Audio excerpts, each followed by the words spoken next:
car tu espères qu'on invoquera Allah en ta faveur. Et tu peux même avoir eu l'occasion de porter le mort sur tes épaules jusqu'à l'enterrer dans le cimetière. Et tu te rappelles encore plus de cette exhortation qui est horrible. Le messager d'Allah, sallallahu alayhi wa sallam, un jour fut questionné par un de ses compagnons qui lui dit: Ya Rasulallah, qui est le croyant le plus intelligent? Et alors il dit, sallallahu alayhi wa sallam, celui qui évoque le plus la mort.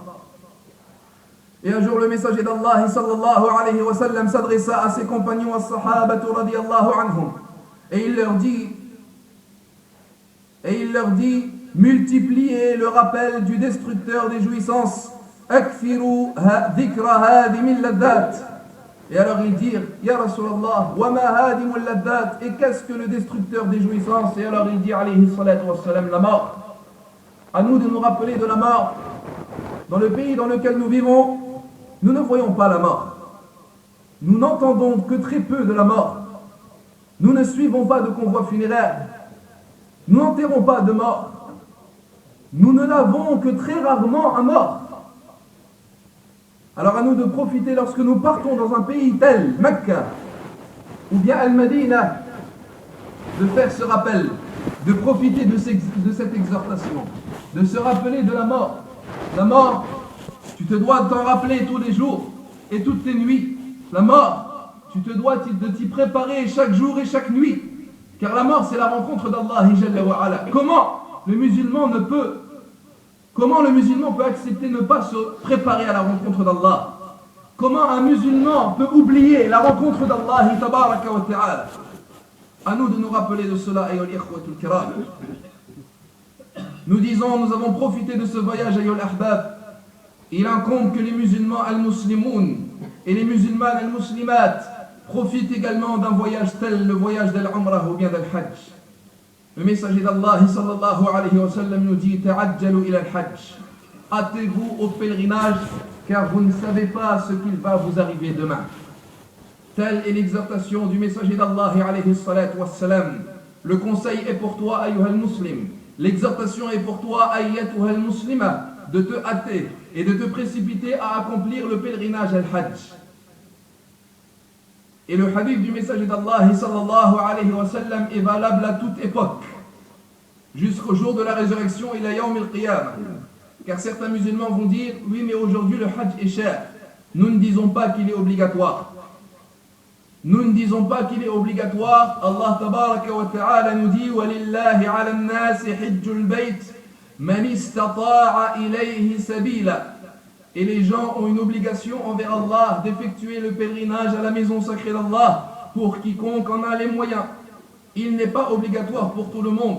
Celui qui n'en a pas les moyens, ce n'est pas obligatoire pour lui. Mais nous disons, il y a une différence entre celui qui n'en a pas les moyens et celui qui fait en sorte de ne pas avoir les moyens. Car il y a des gens qui ont de l'argent mais qui la dépensent autre part. Il y a des gens qui en ont les moyens mais qui la gaspillent autre part. Et nous lançons un message spécifique à ceux qui fument la cigarette. Les gens qui fument la cigarette et qui ont été éprouvés par Allah tabaraka wa ta'ala quant à ce grand péché.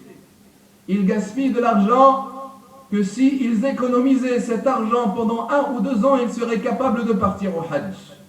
Faites le calcul, on l'a déjà fait. Ce sont des dizaines d'euros qui partent chaque semaine. Ces dizaines d'euros, lorsque tu les additionnes durant 1 année ou 2, tu effectues ton pèlerinage al-Hajj. Alors à toi de te remettre en cause et de te poser la question: est-ce que j'économise ou est-ce que je fais le nécessaire pour pouvoir effectuer mon pèlerinage pour Allah tabaraka wa ta'ala? Ayyuhal ikhwatul kiram, la tansaw fadl Allah alaykum. N'oubliez pas la faveur d'Allah tabaraka wa ta'ala sur vous, qu'Allah vous a accordé la santé, qu'Allah vous a accordé le bienfait de pouvoir vous déplacer, et la force et l'énergie et la science et la raison.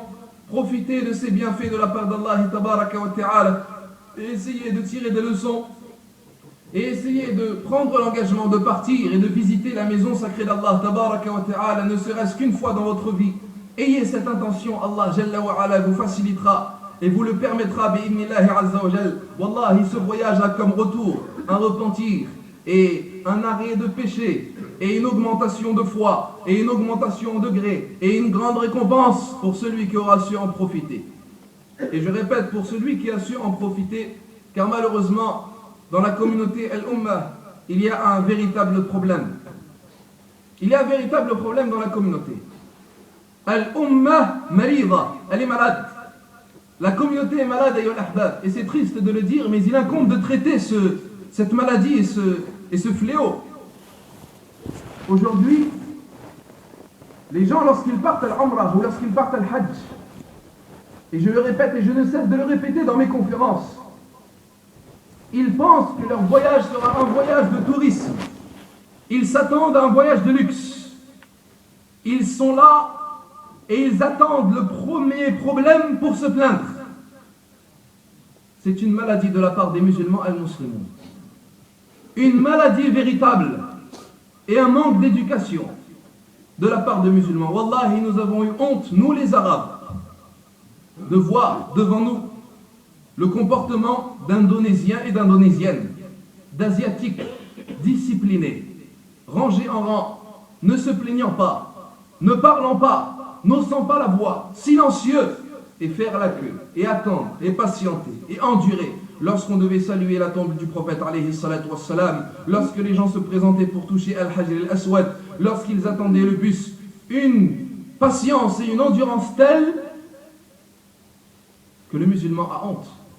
Lorsqu'il voit ses frères se plaindre, lorsqu'il voit ses frères hausser leur voix, lorsqu'il voit ses frères penser mal de leurs frères, ou médire, ou parler en conséquence alors qu'ils se trouvent à Mecca, alors qu'ils se trouvent devant Al-Kaaba. Nous disons la communauté est malade. La communauté est malade, et wallah. Tu as beau la prévenir, tu as beau les conseiller, tu as beau exhorter tes frères, mais le frère ne veut pas passer et ne veut pas faire passer sa umrah avant son nafs. Le nafs est là. Et ton nafs, ton âme, t'accompagne à Mecca et t'accompagne à Médine. Mais malheureusement, ton nafs, il est habitué à un confort ici en France. Il est habitué à une certaine durée de sommeil et à un certain confort et à une chambre spéciale et à une couverture confortable et à une nourriture délicieuse. Il est habitué à tout ce confort. Lorsque ce nafs va partir à Mecca et ne va pas trouver ce qu'il a l'habitude de rencontrer à Paris, ne va pas trouver ce qu'il a l'habitude de rencontrer dans sa chambre ou dans sa maison ou dans son confort habituel, il va parler, il va se plaindre, il va rouspéter, il va râler, il va demander, il va réclamer. À toi de faire passer ta umrah avant ton nafs. À toi de faire passer la satisfaction d'Allah avant la satisfaction de cette âme.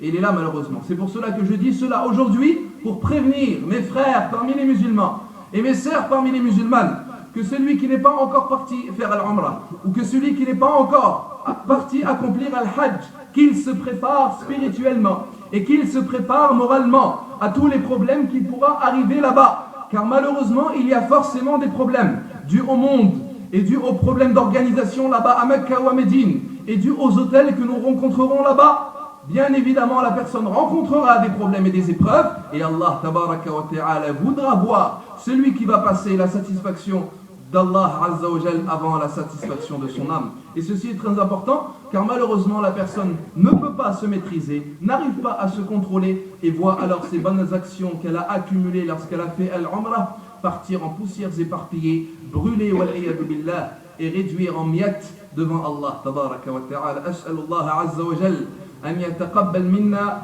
وأن يوفقنا للذهاب إلى بلد الحرام إنه ولي ذلك والقادر عليه وأقول قولي هذا وأستغفر الله لي ولكم.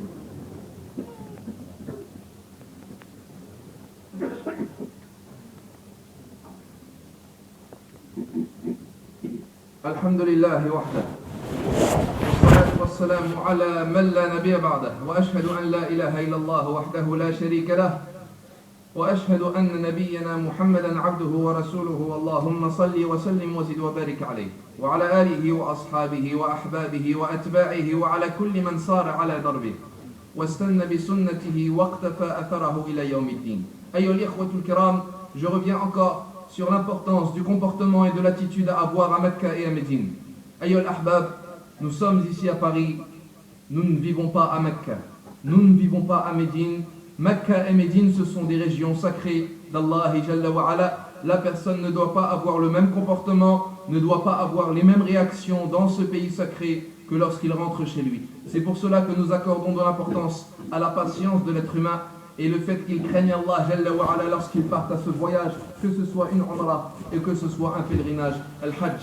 Allah tabaraka wa ta'ala nous a rappelé l'importance de la patience et il nous dit wasta'inu bis-sabri was-salah inna Allaha ma'as sabirin, et demandez et cherchez secours dans la patience et dans la prière car Allah aime les endurants. Et Allah tabaraka wa ta'ala nous dit concernant les hommes innal insana lafi khusr, l'homme est voué à la perdition illa alladhina amanu wa amilu s-salihat wa tawasaw bil haqq wa tawasaw bis sabr, sauf celui qui aura cru et qui aura fait des bonnes actions et qui se seront conseillés les uns les autres la vérité et conseillés les uns les autres la patience. Ya ayyuhalladhina amanu isbiru wa sabiru wa rabitu wattaqullah la'allakum tuflihun. Ô vous qui croyez, patientez et ordonnez-vous mutuellement la patience et craignez Allah afin que vous réussissiez. Si Allah Jalla wa Ala nous ordonne la patience, ce n'est pas nous les êtres humains, ou ce n'est pas l'organisateur d'un groupe, ou ce n'est pas l'imam, ou ce n'est pas l'amir, lui qui va refuser ou délaisser le fait d'ordonner la patience à ses frères. Lorsque tu dis isbir ya akhi, patiente ya akhi, isbiri ya ukhti, patiente ma soeur, à tout ce qu'il t'arrive à Mecca ou à Médine, on vient te répondre alors, et on vient râler, et on vient se plaindre. Ya akhi, rappelle-toi qu'Allah Jalla wa Ala t'a exhorté, et t'a rappelé, et t'a ordonné de patienter avant tout cela. Tu te dois de patienter dans n'importe quel endroit et dans n'importe quelle époque, surtout dans l'adoration d'Allah Jalla wa Ala, surtout pour préserver tes bonnes actions, car Allah Jalla wa Ala a prévu une énorme récompense pour celui qui fait l'Umrah et une plus grande récompense pour celui qui fait Al-Hajj. Le messager d'Allah alayhi salatu wa salam nous dit Al-Hajj al-Mabrour, le Hajj réussi n'a de récompense que le paradis Al-Jannah. Ya Allah, Al-Jannah comme récompense. Mais il a un prix. Et ce prix, c'est le comportement du musulman. Il est simple de faire al-manasik. Il est simple de faire al-tawaf autour de Kaaba. Il est simple de faire al-sa'i entre Safa et al-Marwa. Il est simple de rester à Arafat et d'effectuer des du'a. Mais il est difficile de maintenir et de contrôler son âme et de ne prononcer que de bonnes paroles et de passer la satisfaction d'Allah avant la satisfaction de son nafs. Allah tabaraka wa ta'ala nous dit الحج أشهر معلومات فمن فرض فيهن الحج فلا رفث ولا فسوق ولا جدال في الحج. Allah tabaraka wa ta'ala nous dit Al-Hajj durant des mois déterminés, celui qui aura décidé de faire Al-Hajj, il n'y a pas de rapport sexuel avec la femme et il n'y a pas de perversité ou de péché et il n'y a pas de dispute durant Al-Hajj. Allah l'a rappelé dans le Coran, mais malgré cela les gens se disputent et malgré cela les gens se plaignent.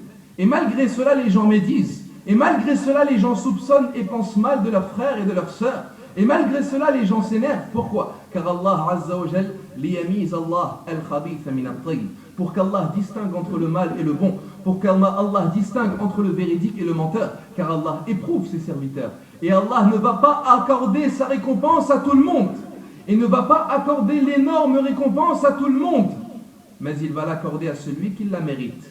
Allah tabaraka wa ta'ala nous dit Bismillahir Rahmanir Rahim Alif Lam Mim Ahasiba an-nas ay yutraku ay yaqulu amanna wa hum la yuftanun. Est-ce que les gens pensent que nous allons les laisser dire nous croyons sans qu'ils soient éprouvés? Wa laqad fatanna alladhina min qablihim. Et nous avons certes éprouvé ceux qui les ont précédés.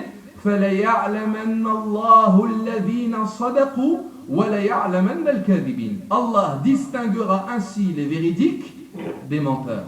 Est-ce que tu es véridique dans ta Umrah? Est-ce que tu es véridique dans ton Hajj? Est-ce que tu veux véritablement la récompense d'Allah tabaraka wa ta'ala? Est-ce que tu as délaissé ton nafs et tes plaisirs et tes passions et ton dunya et tes intérêts personnels? Est-ce que tu as délaissé tout cela à Paris ou tout cela dans ta maison pour effectuer ton pèlerinage pour Allah tabaraka wa ta'ala? Allah distinguera le véridique du menteur. Donc ayyuhal ikhwatul kiram, c'est pour cela qu'il incombe une préparation à ce long voyage, une préparation à cette Umrah ou bien à ce Hajj. Nous vous l'enseignons bi'idnillahi azza wa jal car nous avons tiré des leçons et nous avons tiré des